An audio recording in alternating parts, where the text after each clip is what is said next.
This is Happy Monkey. This is Happy Monkey. Happy Monkey. Happy Monkey. This is Happy Monkey.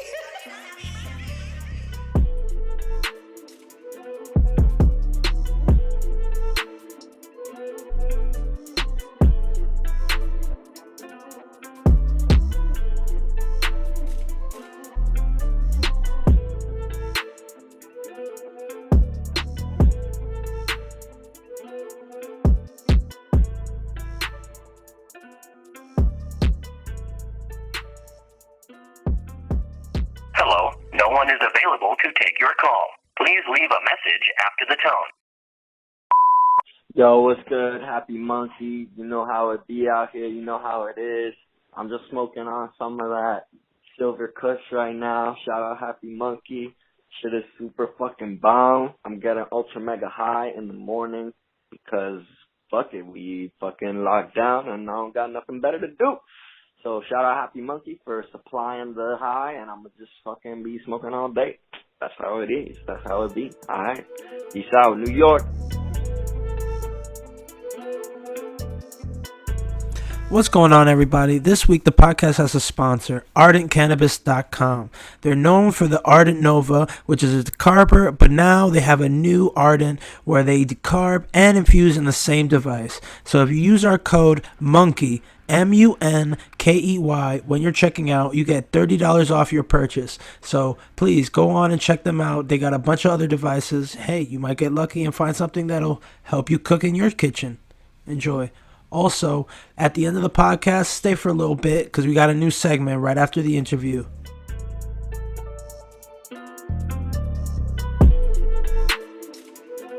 Yes, everybody. Today on the Happy Monkey Podcast, we got a queen, a boss lady, an entrepreneur in our cannabis community, everybody. Yes, she's a boss lady, and we love shining light on boss ladies, everybody. And you know, Vladimir, please give them the details. Yes, ladies and gentlemen, in Happy Monkey World out there today, we have a special treat for you because this woman is not only a pioneer and revolutionary to what's going on currently right now, but she has been the change that the world needs way before it was trending. So no longer, ladies and gentlemen, we're going to hold her back from you guys. We have founder of Women Grow, yes, and so many other amazing ventures she has going on JaneWest.com. Our sister from another mother, Jane West. Everybody. I'm so excited to be on the show finally. This is awesome. Yes. So please reintroduce yourself. Tell everybody where they can find you, websites, all the good stuff. Yes, absolutely. I'm Jane West. You can follow most of my handles at the Jane West. There's a description of all the products we make and the company available at janewest.com. I'm a flower lover. I love smoking cannabis flower. I'm a daily consumer, and I create products, glassware, travel accessories, travel pipes for people who love flower just like me. And then we also partner with minority-owned businesses nationwide to bring Jane West branded flower to states. So we're in California, we're in Colorado, we're in Massachusetts, we're in Washington State. Oh man! And I love weed. That's products for it. And right now, currently, you're in Colorado, correct? I am. I'm currently in my home office in Denver, Colorado. Well, over here, you know, they just went into phase 1 of opening society back up. So people are so happy. The energy is so amazing right now in the city because, you know, people have been so cooped up and so, you know, repressed that it's good to see. You know, it's an amazing day, 93 degrees. How are things over there where you are? Today's a little bit cooler, but yeah, it's been up in the 90s. So it must be amazing to start to feel the heartbeat of the city come back. I lived there for a couple of years, and I just love it. And things are starting to open back up over there? Yeah, things are opening up in Denver, but, you know, we're a little bit more, we're not quite as metro of a city as you are out in New York. So I can't imagine what it must feel like to finally get out of those little boxes. Most definitely, man. You know, and it's good because you know we're social creatures, and especially Yes. people living here in New York City. You know, that's the reason they live here because of the energy and the vibe of so many amazing people. So now you see, like you know, people took it for granted, and now you see how much people appreciate just being around other people because that is what it's all about. You know, the energy and the vibe of the people is what you know keeps us going. Definitely. Definitely. That's what I love about New York. So Jane, you've got so many accomplishments and so many accolades. We've got to start with Women Grow. What was your thought process when you got started on that venture, and what was the purpose and the goal that you guys had? What was the mission that you guys set out to accomplish back then?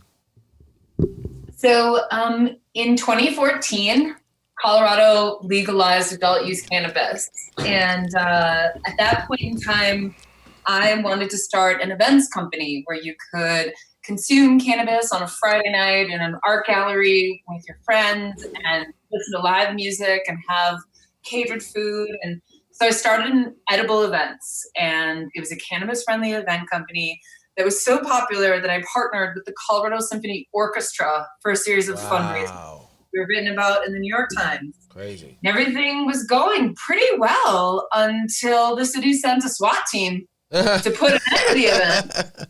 It goes down. Yes, and I was left with criminal charges. So they put me on probation, so I couldn't host any more weed events. But all of the events and all the news about it put me in the spotlight and put me in the platform. And I received inbound inquiries from media in 2014 every single week. And as those inquiries turned into articles and even like on television specials on CNBC and CBS This Morning and the History Channel even, that turned into women from all over the world reaching out to me and being like, how do I get in the cannabis industry? How do I start a business? I want to do what you do. And I was like, okay, I'm a criminal now. There's no longer like weed events aren't even a thing. Like, I don't have a license. I'm not I can't help you. And then additionally, I started to learn more about how cannabis legalization was even working in this country. And it became very clear that I might be able to help some people in Colorado, but I can't help you if you are in another state. I don't know what your regs are. I don't know what's happening with legalization. You've got to get connected in your own state. And that was the main premise behind founding Women Grow. I have a master's degree in social work, and I worked primarily in community organizing prior to starting the cannabis events company. And so that was second nature to me. And there was so much demand. What I didn't know how to do was start an Instagram account or any of the things I do all the time right now. But I started womengrow.com. I created the logo. And I started hosting monthly events in Colorado to connect women. 78 women came to the first event, and CBS This Morning talked about that first event. And as a result, then we had events in over 44 cities in our first year. And the goal was really to just get women out of the woodwork, have them understand the opportunities that can be available to them at the cannabis industry. And really, my goal was to prevent women from having like their outdated, uneducated stereotypes of the cannabis industry, prevent them from getting in the industry at exactly the time they should in order to be part of this opportunity. And so we founded Women Grow in August of 2014. And it's been nothing but motivating and amazing ever since. And I can tell, you know, because I always say, like, from us to any big brand or any big movement that really impacts society greatly, it starts with the intentions and the character and the people that started it. And I can tell before, we just met recently when we were in Vegas, that just by the people that that are part of it, like, we're good friends with Tanya Osborne. Yes. We're good friends with Gia. Yeah, Gia and we could showed just us tell love. that, that your amazing energy trickled down to give all these amazing women and people of color a platform and a voice. And, it's really, really made a difference. Here in New York, it's one of the few platforms that's really embraced not only women, but people of color. And it's really made a big difference and really given people a voice. That's true in a lot of cities where women grow super established. The ability to check in monthly and watch your network grow and right now, like the biggest challenges in the cannabis industry, they were then and they are still now, access. Whether it's access to licenses or access to money or access to just connections. And so by offering that monthly check-in and a way that you can go and start to just, even if you want to just dip your toe in it and check it out and see what's going on in your state, it's a way to just get connected where if you don't have monthly meetings, I don't know how you're getting involved and really getting your foot in the door. So let me ask you a question now in retrospect. 6 years later, after you set out this mission and you created this amazing movement, what do you think the difference has made as far as women and minorities? What would you say that from when you set out in 2014 to now, what difference do you see? Okay, well, I really want my answer to be positive, but I want to point something out. When I launched Women Grow in Colorado in 2014, the only solid piece of legalization legislation was Amendment 64. And in Colorado, Amendment 64, which legalized cannabis, allowed for basically like merit-based licensing. If you met the criteria, and if I met the criteria, we could both get licenses. It's why there's thousands of small businesses in Colorado that have cannabis business licenses, hundreds of dispensaries, one of the most mature markets in the country when it comes to making exactly the products that patients want and need, because we allowed it to be free enterprise open market system. And so I was naive back in the day because I thought, this is the first state legalizing this. How could it get tighter? It's just going to get better from here. And it was my motivation for launching Women Grow. I want to be like, you go down, get a license, start your edibles company, one of my closest friends had a gluten-free granola company. Like, come and don't let this opportunity pass you by to start a cannabis business. So we sit here 6 years later after the power and I'm seeing the way legalization has occurred in this country. And you can add up all the licenses in Massachusetts, Maryland, Illinois, and Florida combined. You've got like 2 counties of Colorado. Restriction to access to the industry in terms of licensing has completely shaped what we see right now. And it's nothing like what we were originally on track for that I thought I was seeing in Colorado in 2014. Instead, we got 13 licenses in Illinois. And they're all 100% held by Caucasian males and their entities. And so, at the dawning of legalization in 2014, there were parts of it that were much more promising than the landscape that I see out there today.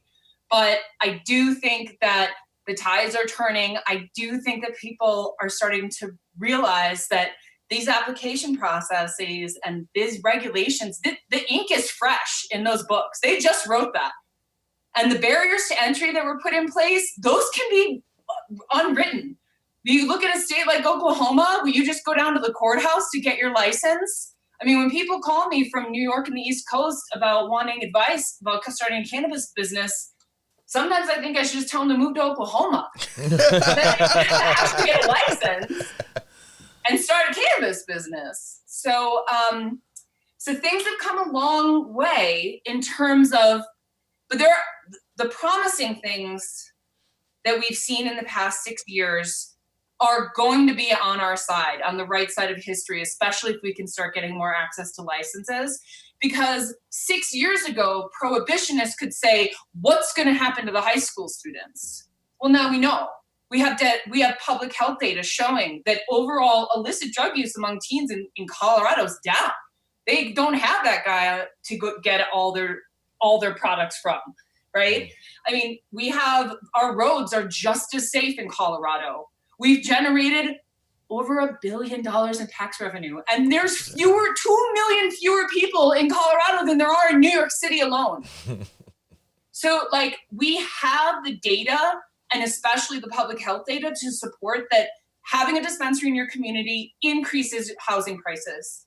It is not the public health crisis that prohibitionists said it would be if we just all of a sudden opened this up to thousands of business owners and let them just make as many gummies as they wanted. We also don't have a list of tragedies of overuse. I can pull up a list of kids that died from binge drinking this year so far, but we don't have a list like that when it comes to cannabis. And so we now, 6 years later, have all the public health data on our side that helps explain why cannabis is good for our communities and why these small businesses should be on that street corner and why it should look a lot like it does in Colorado, where I've got a mini mall a half a block from my house and I can get a pizza, my dry cleaning, my weed, and my liquor all in one little spot. Boom. And that store is owned by someone that lives in my neighborhood. Jane, in my humble opinion, right, Jane, in the certain political climate that we are currently in, I think that's why I started off the show by mentioning that you were the example of what all people, not just, Caucasian people, but all people should have that fair mentality. You've been preaching this for so long. Now, the difference is in 2020, Jane, in my humble opinion, is that because of the latest turn of events that we've seen in this country from people revolting and protest, I believe, and not only do I believe, but Happy Monkey is going to advocate for it, that all the cannabis companies will be held accountable just like the rest of society has been held accountable for their marginalizing and for their exclusion. So now I believe that it's not just Jane West. The rest of the world is woke up and feels like Jane West, no matter what color they are. So if you are not a company or a corporation in the cannabis industry that is playing by fair rules and including people of color, I believe that it has nothing to do with what's right or wrong anymore. You will lose money because people like Happy Monkey will call you out, and the rest of the world will too.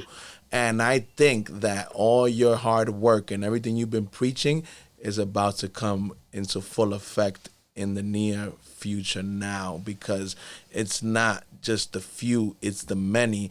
And we all know that they don't always respect what's right is wrong, but they do respect when those books are not correct and those numbers are down. And right now I believe that people are really not going to support companies that are not doing what these other.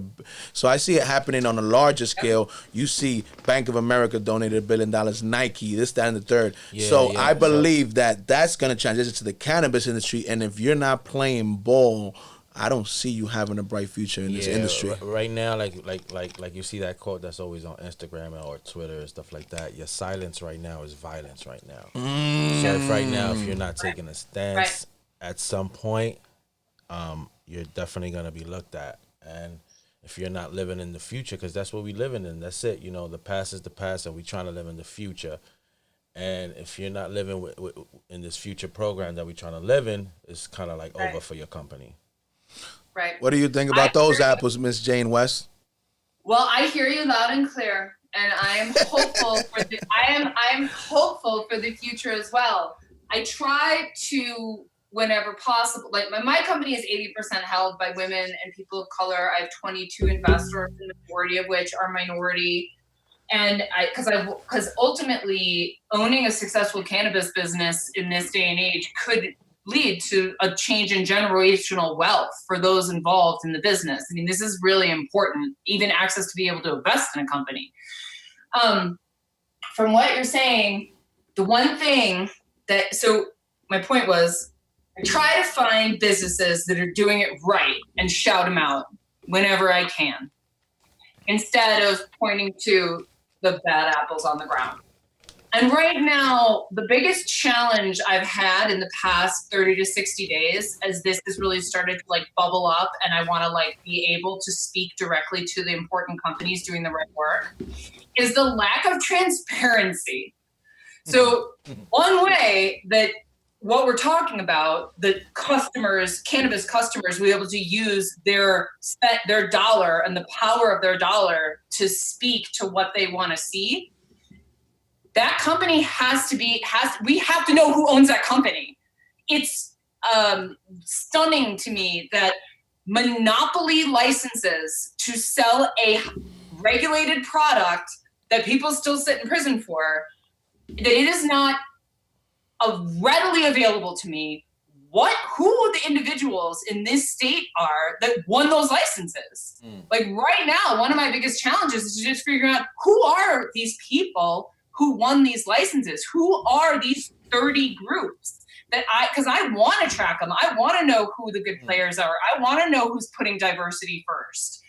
And so in order to have that brighter future and for customers to be able to make the decisions that we hope they're going to make, we have to demand transparency of who has already been issued licenses, who are these people, who are their groups, and then also in the future, for future regs. I mean, the number one thing that I'm recommending to all of the people that I mentor and for groups going up in states that are just starting to enact legalization is demand transparency, because something about that system is going to be unfair. Something is going to be written in that you didn't even think of, but somebody else thought of it for sure.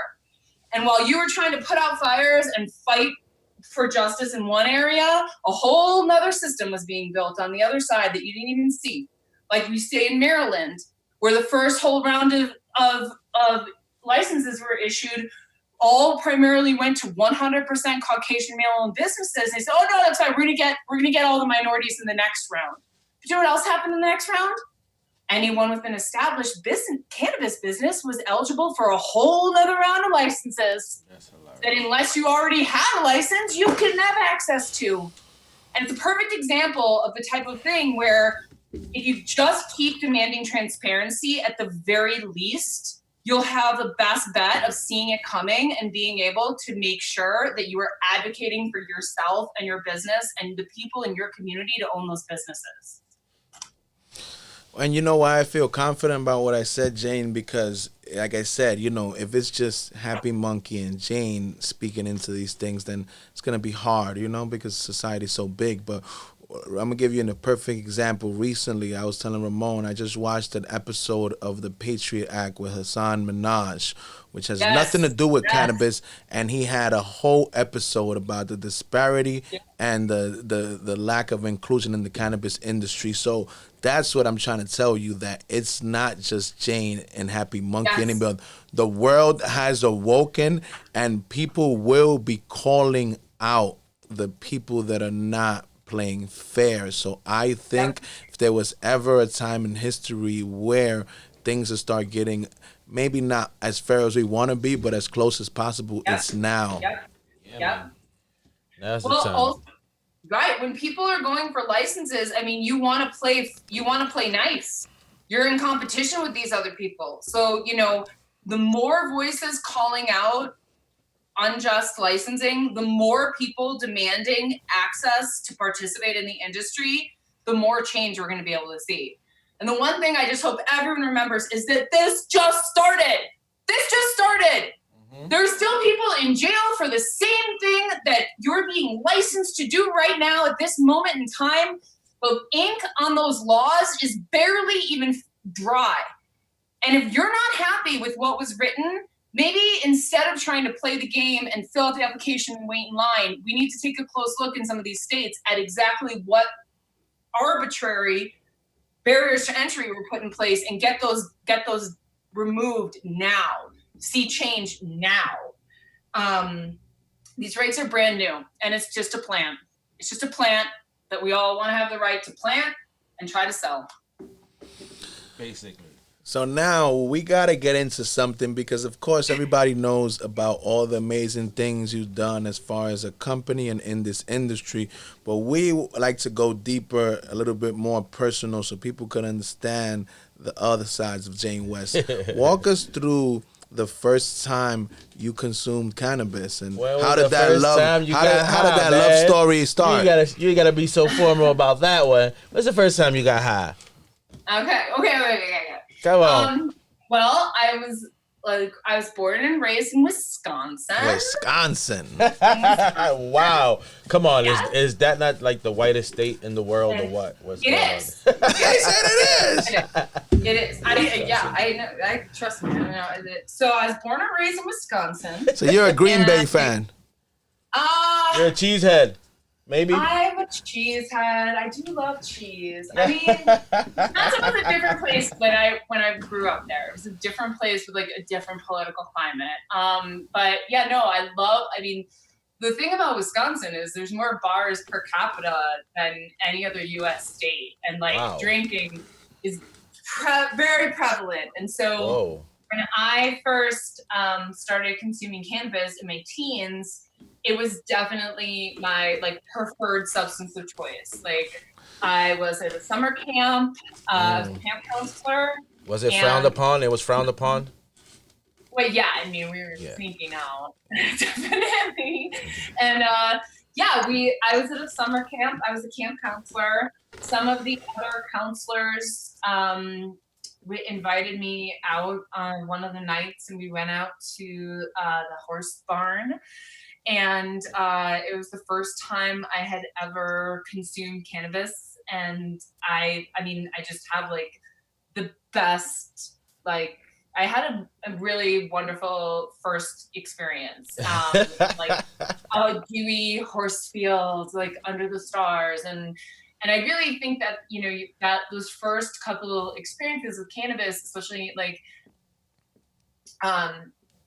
it really shapes your experience with it. So like, I wasn't fearful of it. I was with friends in a safe space, and it was such an incredibly positive experience. And it was, for me personally, it was like, I am so much better. Like, you know, my slogan is better with Jane, and I am so much better with cannabis than I am with alcohol, which was so readily available in Wisconsin. Like I was more aware and conscious and into like my conversations in my evening in my life using cannabis as opposed to alcohol. So I was a very early adopter, and I fell in love at first sight.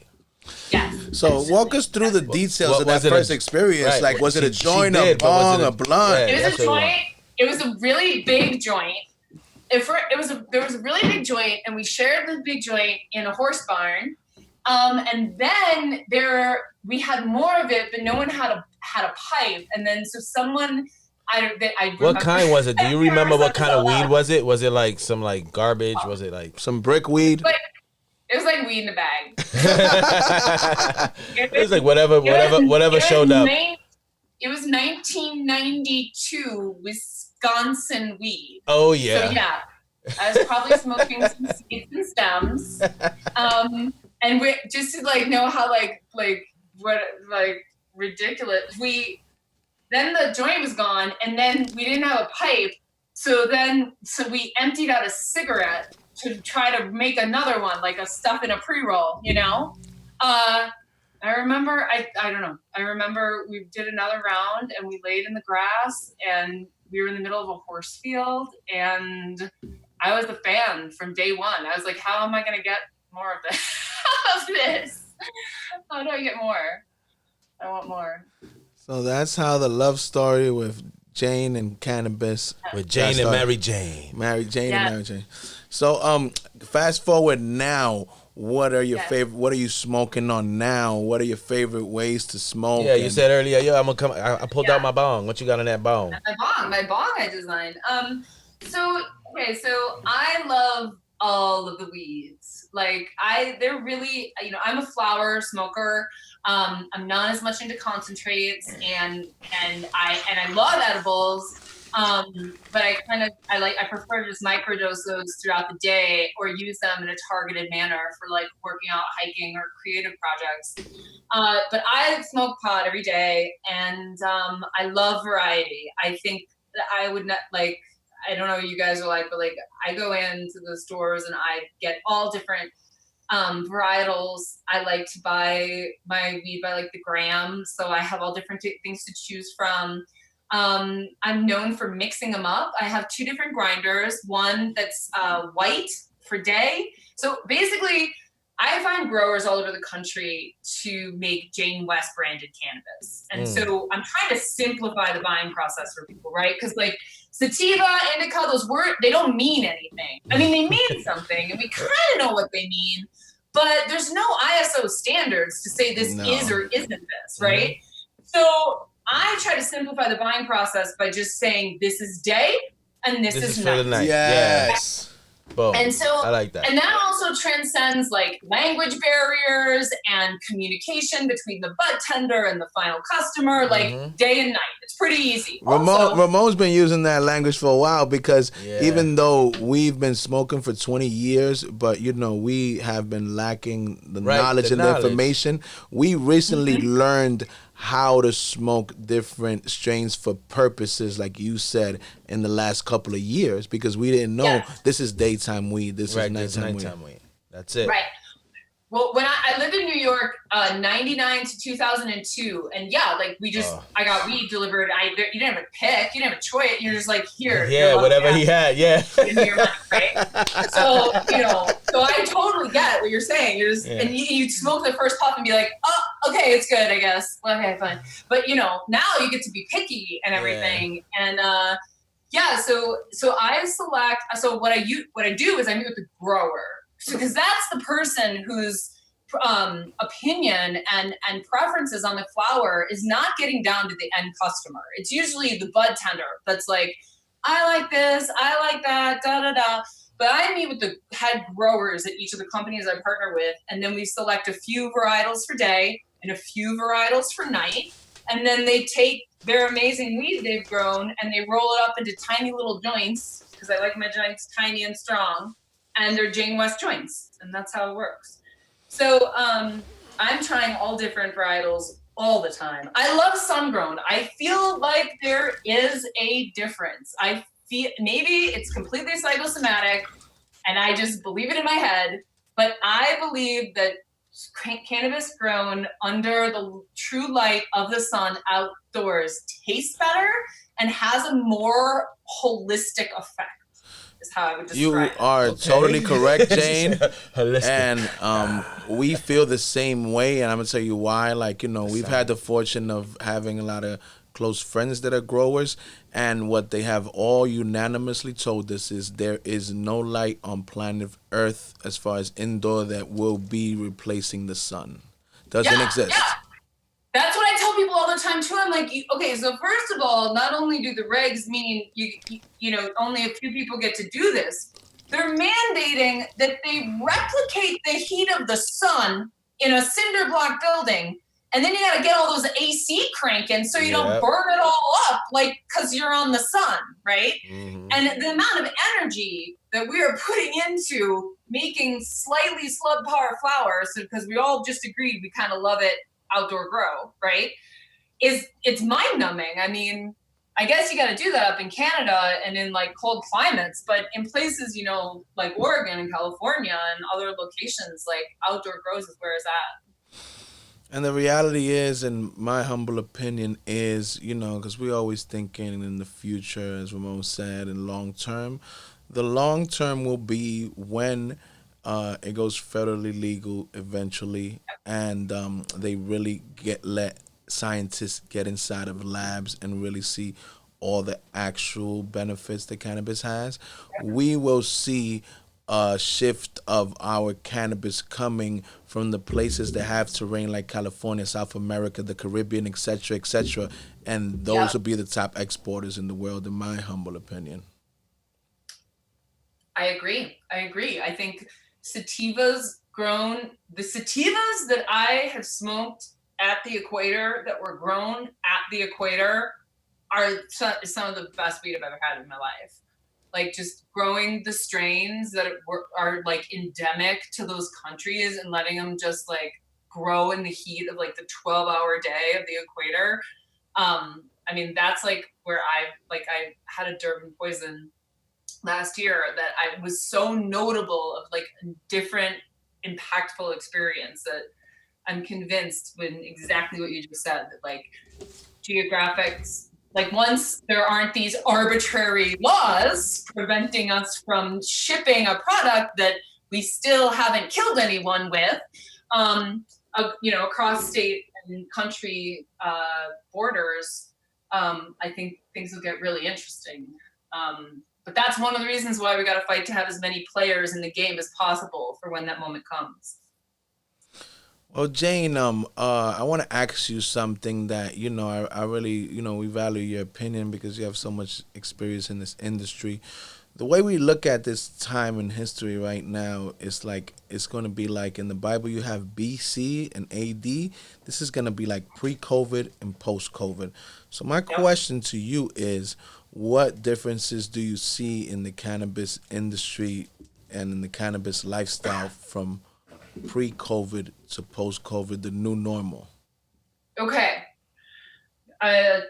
Two different important points. My first would be regarding single serving, and my second is regarding access to medication. So first, single serving.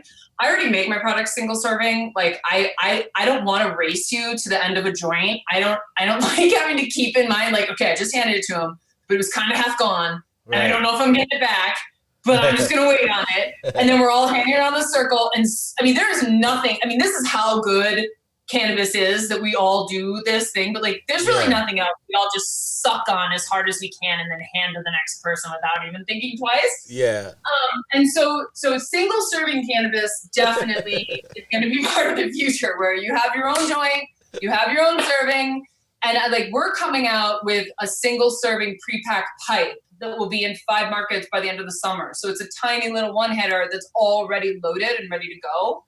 And it's just cleaner and you know exactly. Also, single serving, in my opinion, also helps onboard more new customers to a positive first cannabis experience. So you asked me about my first cannabis experience. One of the reasons it was so positive was I consumed kind of the right amount with a group of people in a casual environment and enjoyed myself immensely.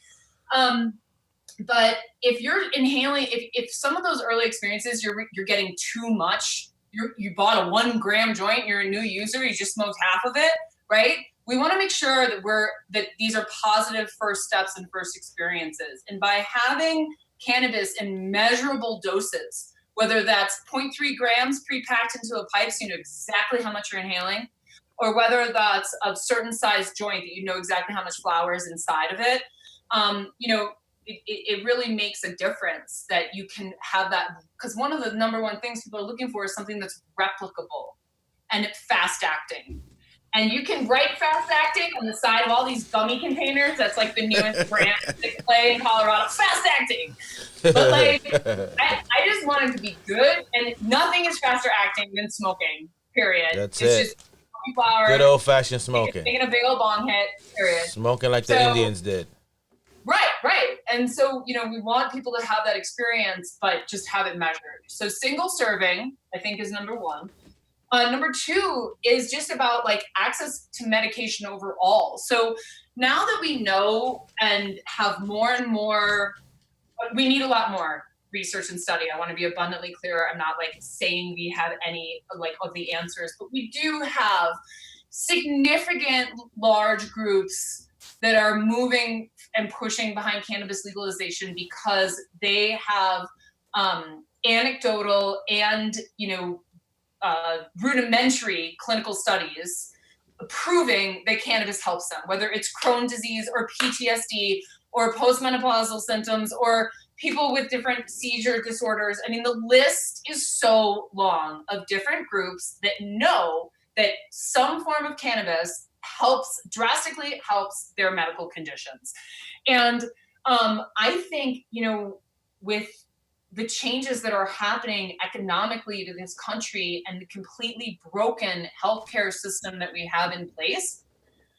And now that cannabis is more accepted as like as a medication for these ailments, I think more and more people, as they sadly lose their healthcare or lose access to their doctors and prescription drugs and pills. I mean, Americans take more pills than any other country in the world. Americans consume 80% of the world's prescription medication.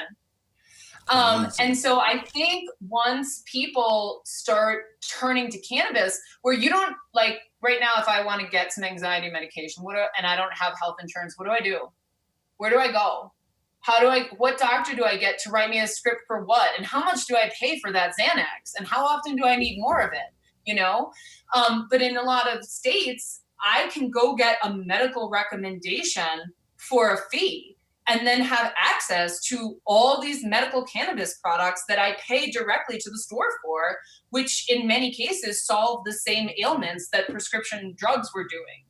And so that's a little bit of like my like fortune teller forecasting. This is what I just said is not based on data, but I believe that more and more people will see cannabis as the safer first option. Like, okay, I guess I could get some Ambien or some this or all those pills, but I think the first thing I'm going to do is try smoking some pot at night and see if that helps. Mm-hmm. You know, and so I hope to start seeing that, and then the more people that it helps, whether it's you or your mom or your grandma or your children, the more people that it helps, the more people that believe in it, and the more it'll be available. No, definitely. I'm happy, you shared that insight because, we know that there's going to be a new normal and, it's not going to be the same as before. So, we're trying to get people mentally prepared for the new normal, which, like we were talking earlier, from George Floyd to COVID, it's horrible what's happened, but I think that in the future is going to benefit society so much because of the awakening that human society just had in the last 3-4 months. And I think ultimately there will be a lot of benefits because people woke up and realized that, maybe the powers that be don't have the best intentions for them. And and people will be held accountable now. That shit ain't, exactly. Nobody ain't playing them games no more. And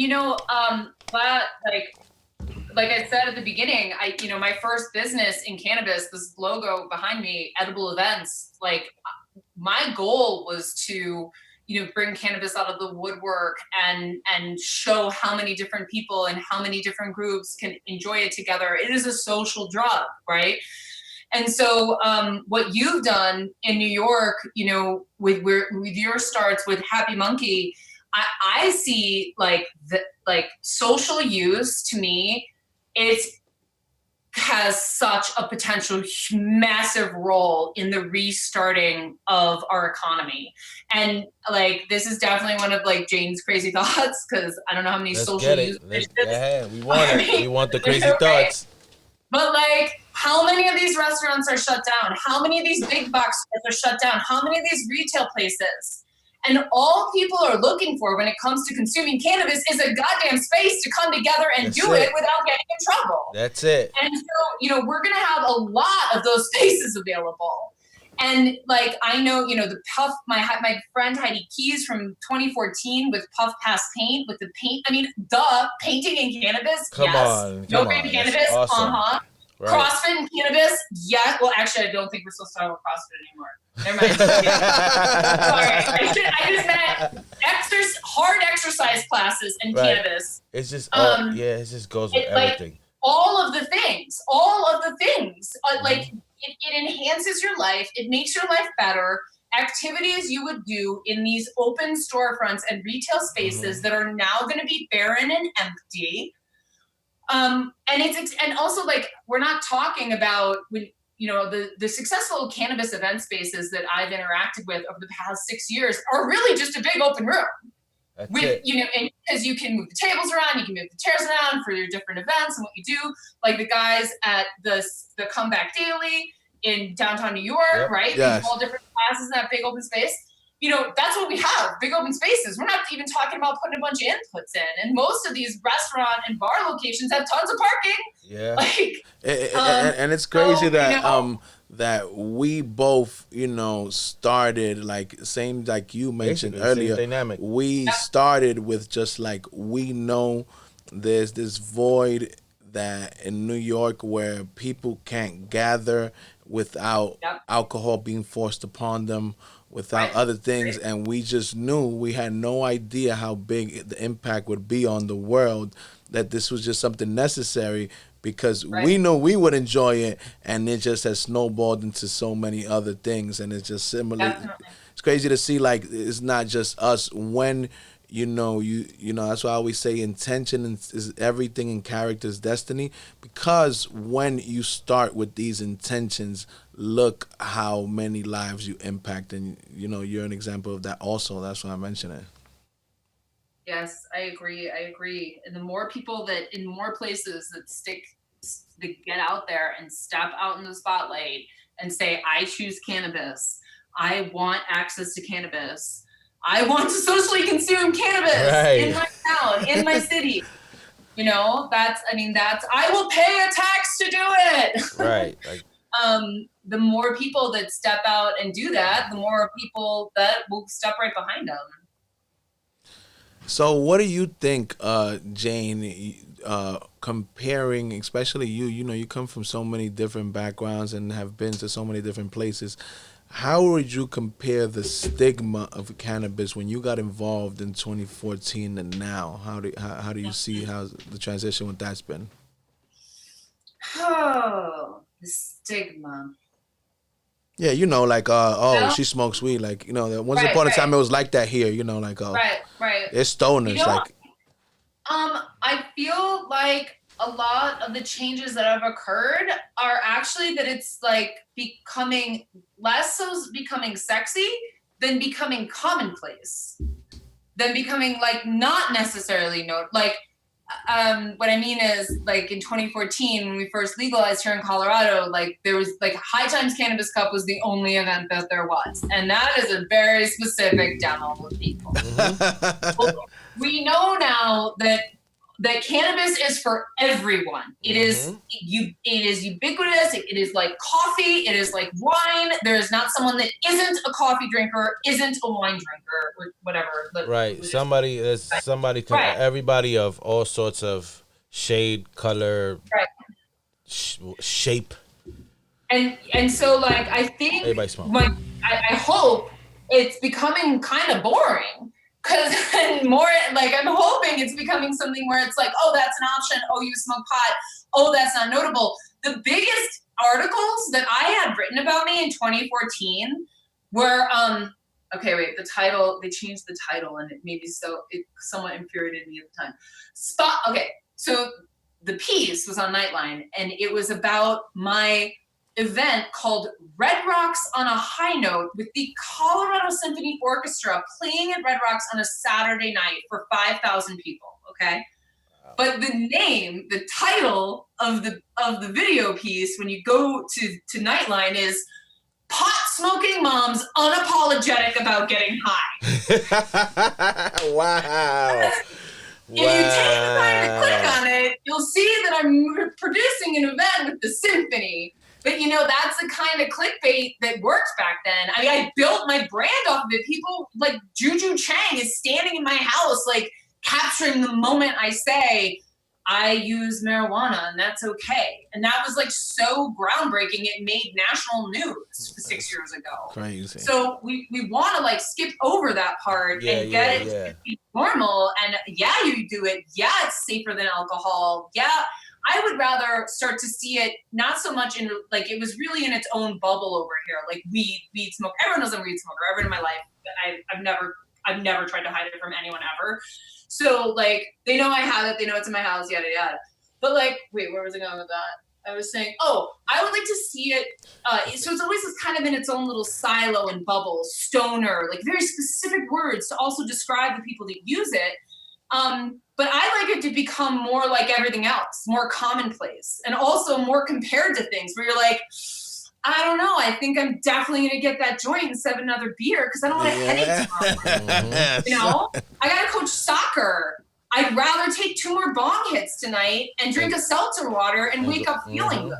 Exactly. You know, so the more like it looks like that, it's why the bongs I designed specifically are shorter than wine bottles and champagne bottles. I wanted to look like natural on a entertaining table without being this giant obnoxious thing. Right. And take great big dense bong hits. So yeah, that's what I hope for. I hope more and more breaking people the stigma. Yeah. See it as a substitute, the healthy substitute. Now, I have another one for you, Jane, and I'm interested to hear your take on this because it has something to do with us and it's something that we see, and I want to know your opinion on it. So part of the goal of Happy Monkey as a brand and as a movement is that we feel like we're the nexus between corporate cannabis and culture cannabis. And we're trying to be the conduit to bridge those two together because we feel like they're the biggest divide in the industry, and we believe that the industry will never be fully optimal until they start working together. So my question to you is, because a lot of corporate people don't understand the value in it long term, what a role do you think cannabis culture plays in cannabis as a whole in the United States of America? Well, I think it's critical because currently it is the primary way that people are receiving information, high quality information about products, about quality products, about what's occurring.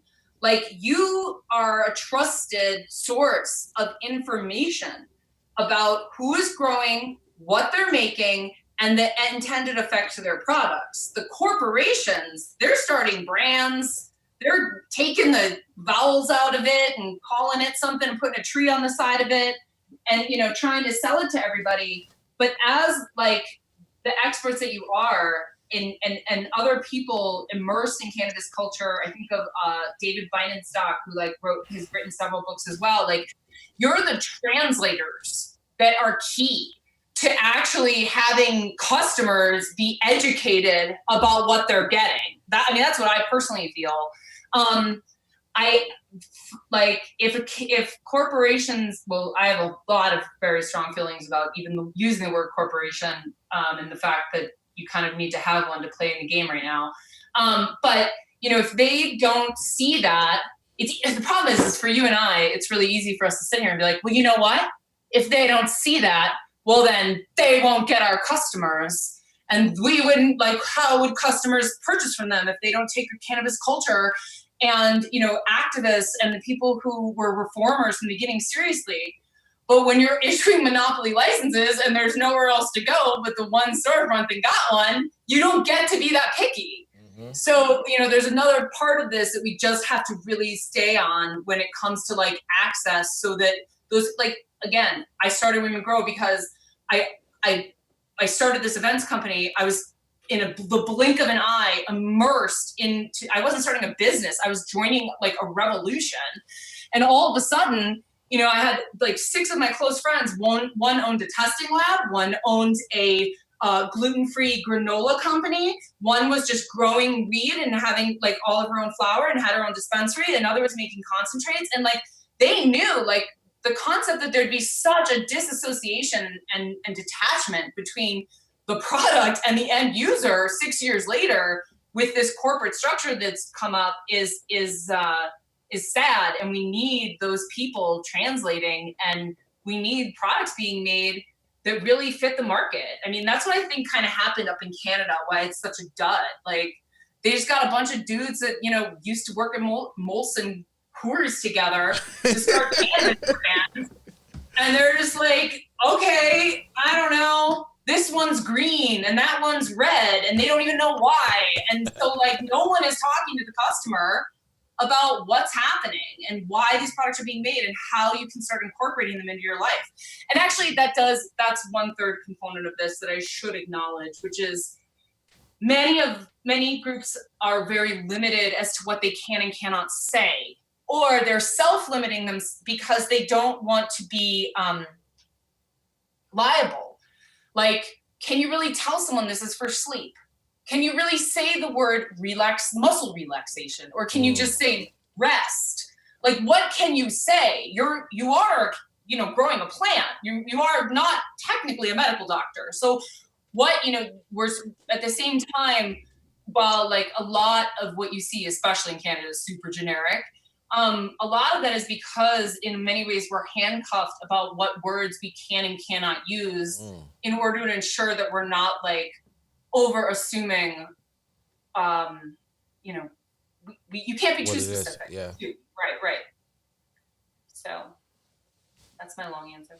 No, it's okay. That's we what take them all. Take them all. Remember, this is not 20. This is not Barbara Walters or 60 Minutes. This is Happy Monkey I don't know, on the man. Boulevard. Today you sounding super professional, man. I don't know. It sounded like you came with your gay face on and all that, my brother. I ain't gonna lie. We got the queen. We can't be playing games out here. He came super ready. I'm not gonna lie, Janie. He came extra prepared and extra rehearsed and all that shit. I usually come in here freestyling. He came ready today, super prepared. I'm not gonna lie. I'm loving the energy. Yeah, because Jane, our mission is that us just like instead of like trying so much to tell people how to be or what to be, we're just trying to be the example instead of like don't watch what we say, watch what we do, and inspiring other people to do the same in that manner. Like we just some humble Dominicans from Hamilton Heights that come from humble beginnings, and we were just in Forbes, and that shows anybody that's from circumstances like that looks like us, that comes from that you can do it, and without anybody's help or anybody's money. Yes, and I believe in that so much, and I really, really, really hope, and I'm going to push as much as I can and call people out in terms of making change, because like I want you guys to I want to come to New York and buy Happy Monkey weed. Period. Nice. Yes. Say that again. Say that again. I don't want you to. You don't want to go to MedMen? You don't want to go to MedMen? Yeah. No. So I want that experience. I want your logo on the side, because that's the thing about weed that people don't realize, how similar it is to coffee. Like, what is in that jar is who grew it.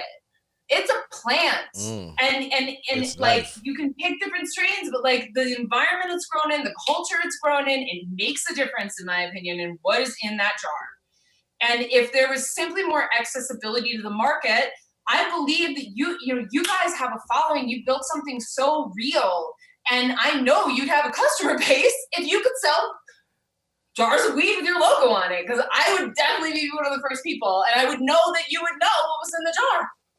And I don't feel that way about anybody else selling weed in New York right now legally. Boom. We're happy we got it's there. We got the Jane West approval. Stamp. So that means baby woman, Governor Cuomo, when those licenses go out, you better have a monkey on that list. We need that. Brand it. It's time, Jane, for the $1 million question. And we ask all our guests and everybody that's been here the question. And I don't know if you got to come or not, but just from what you know about our movement, our place, and everything that Happy Monkey embodies, what would, if you had to sum all that up in one word, what would it be and why?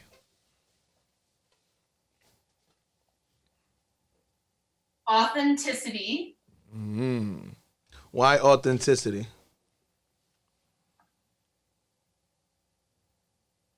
Because it's so obvious.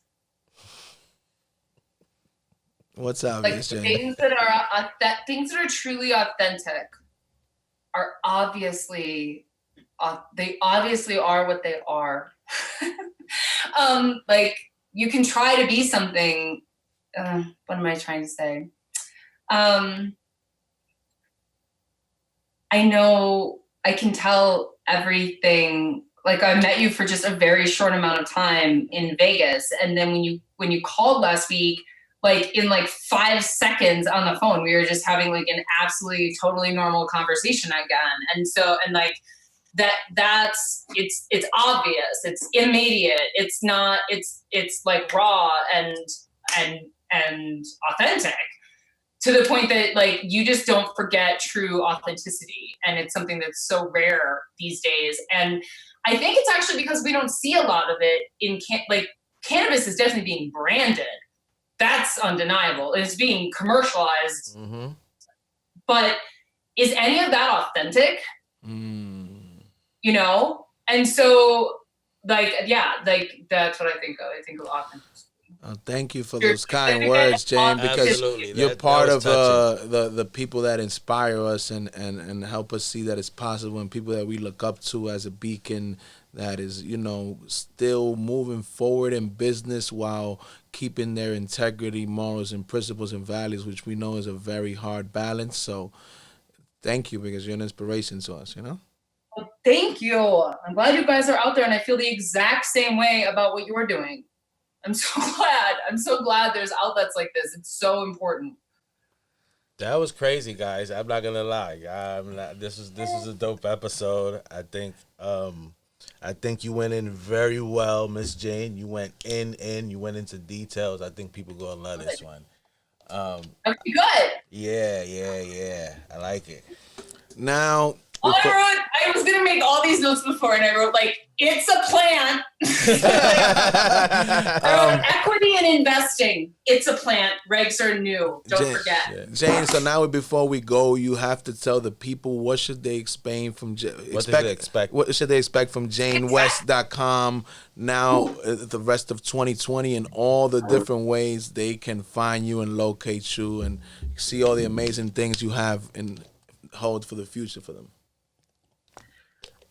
Okay, so you can find me at Jane West across all of my handles, and you can follow what we're doing on our blog post at janewest.com. I'm very excited about 2020. I've always believed in single serving cannabis, and I've never believed more in our network of partners.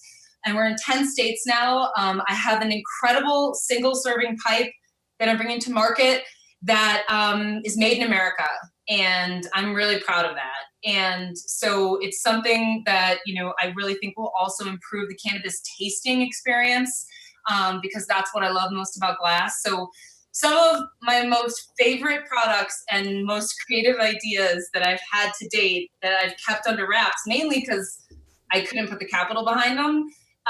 Now I'm going to invest in some of them, and you'll start to see them, and I will send you some of the prototypes as soon as I have them. And I promise you two will be the first ones to get them. And we also need an address from you so we can send you all the Happy Monkey merchandise, ashtray grinders. You got to be our brand ambassador out there in Colorado. We never been, and we'll be going on a West Coast tour soon. Yeah, soon. And we will be knocking on your door, Jen. Absolutely. Oh my God, yes. No, yes, you're staying here. We're going to the places. We're going to do the things. We'll go to Red Rocks. I live like 15 minutes from Red Rocks. It'll be great. I'm not joking.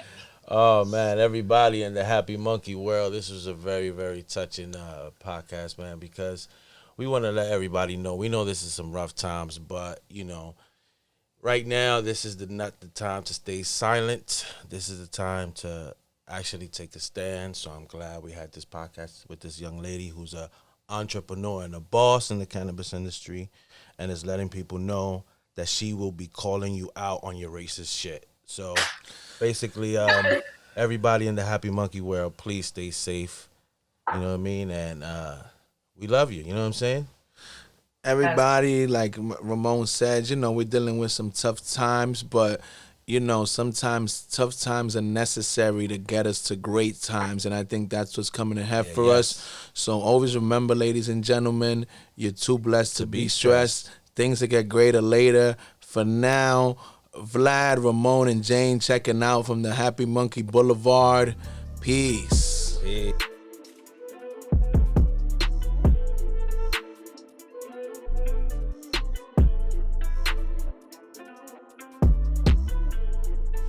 Yo, this is your nigga Ralph coming to you straight from the basement. I'm introducing a new segment here on the podcast. Now, where me, Ramon, and Vlad come from, Washington Heights, Harlem area, if you don't have a freestyle 16 bars, you not gonna stand on the boulevard. You can't be with nobody else. So I'm gonna keep that spirit alive, and I'm gonna put this on for everybody here. Now, some rappers might be better than others. Remember, these are freestyles. I am going to kick it off with your first freestyle, and I'm calling out every other rapper to come on, freestyle for us a bit. If you got a beat, you got a rap, I want to hear it. Send it to the Happy Monkey DMs at happymonkey_ on our IG.